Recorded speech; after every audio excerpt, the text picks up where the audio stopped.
Jeg aldrig slett ikke at Ole Breckman og Donald Trump for lengt ute. Tar øynaste menn i Vestrøymen som jeg vet som lykkes noe som helst. Tar øynaste menn vi Nosson. Tar øynaste menn som tårer å si at det som sies skal og øyre sies.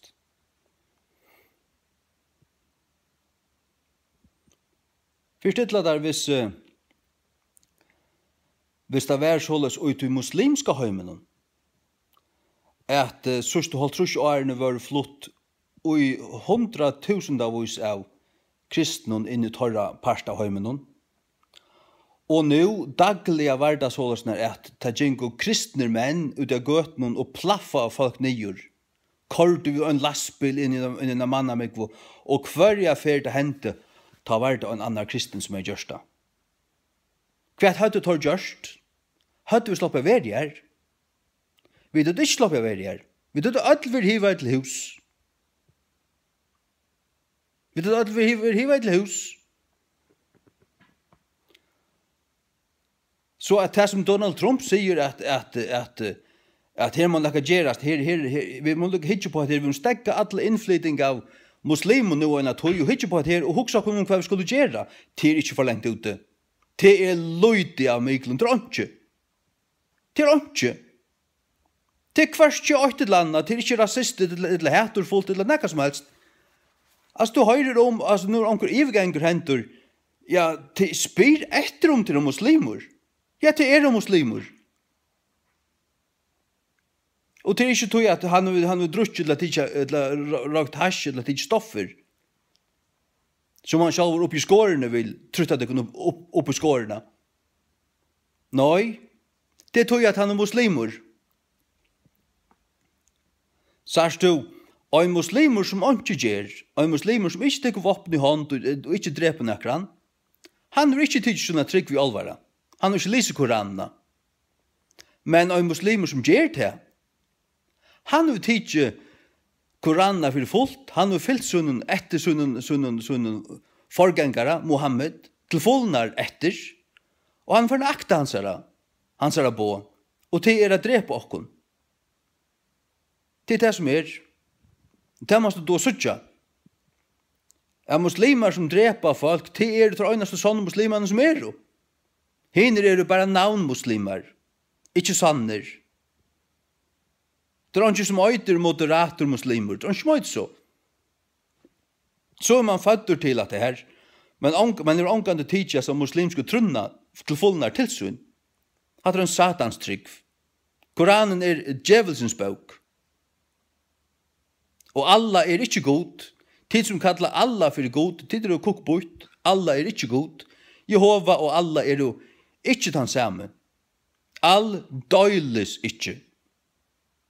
Nei.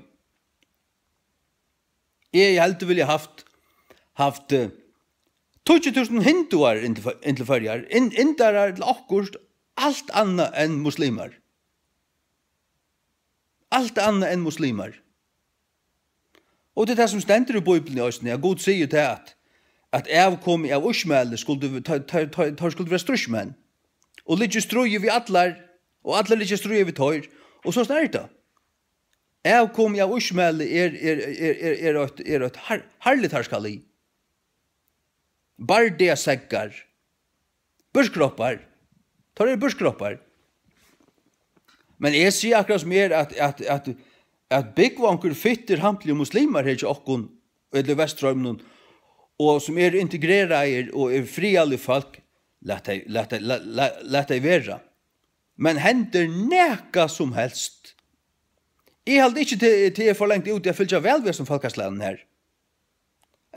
Kanskje øyne fra Are færre simpelthen å gjøre husarannsøkt av dem. Hva en øyneste muslim i Vestrøymen?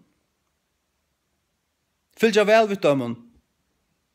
Og hender neka som helst eit høyers drap, eller eit drap av øynon lime og i en familie, så kan öll familjen fraktast atter her til som det kom fra, om det så flott og her nu kjenner så trus til lukka fort. Hatta skulle vi ikke finne noe i.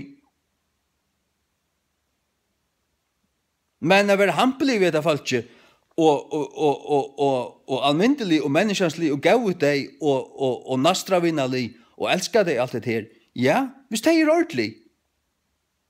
Hvis det er ordentlig. Men som støvan er det man har daglig at onkel muslimer har plaffa en 20 til fors folk nyer. Begge her i Europa og i Israel, alle stedene. Ja, som okkur gerast. Og jeg sier akkurat som vi har bruk for 20.000 mannen som Donald Trump og Ola Breckman. Og hinn nossa leise drømbanen på Fredlehus. Tar nossa leise, tar tåren ikke sier, tar vita det. At det sannhet som Ola Breckman sier. Så da fløyter etter og ta vita det vel av. Jeg er nødt til å rette på ham. Jeg sier til at tar det blekka okkur ut. Blekka okkur ut. Hvis vi vet bo tusendetals av kristne og i muslimska parten av heimen og gjør det som tar ikke det her, tar ikke blekka okkur ut. Så det hongt okkur. Og det er det som tar gjerra vi alt kristne, det er krossfesta deg. Krossfesta deg, brenna deg og alt. Og folk i Veststrøm tåler ikke at høyre en utsøkning at vi må takke til alvara, og vi må stegge innflytaren og lukke hoksaken om. Folk slett ikke ordan.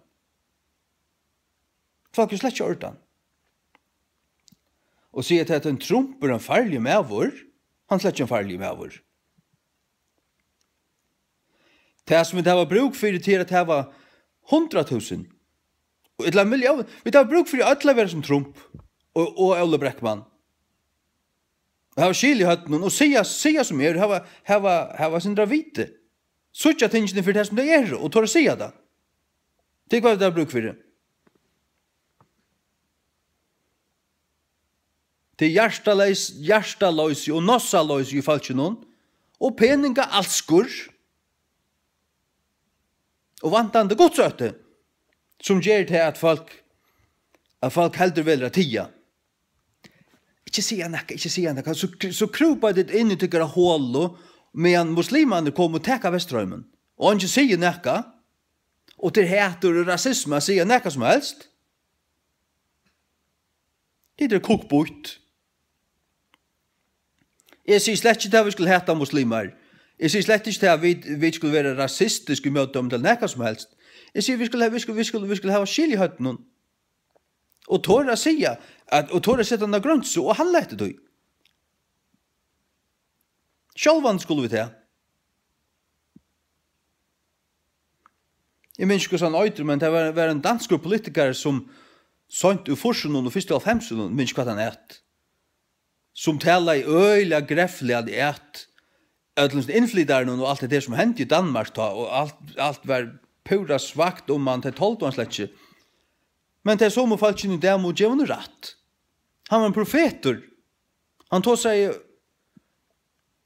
fram i togene om hva for å hente.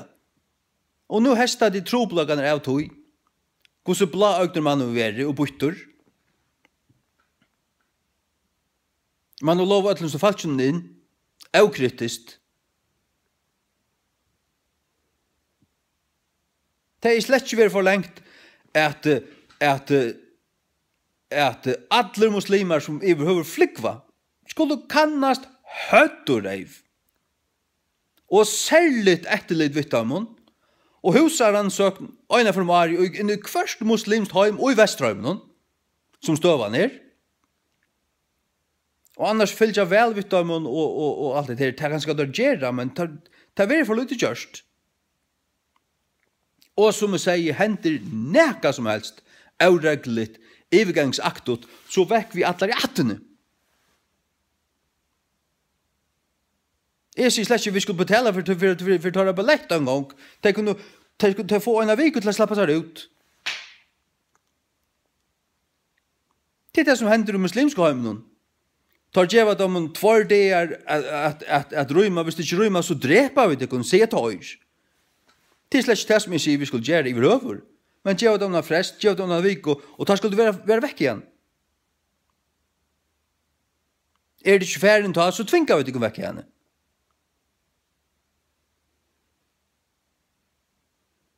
Og det ikke rasistisk, det ikke hattersfullt, da gjør man det som gjøres må. Og her ganger en grønsa, og det må man då forstanda.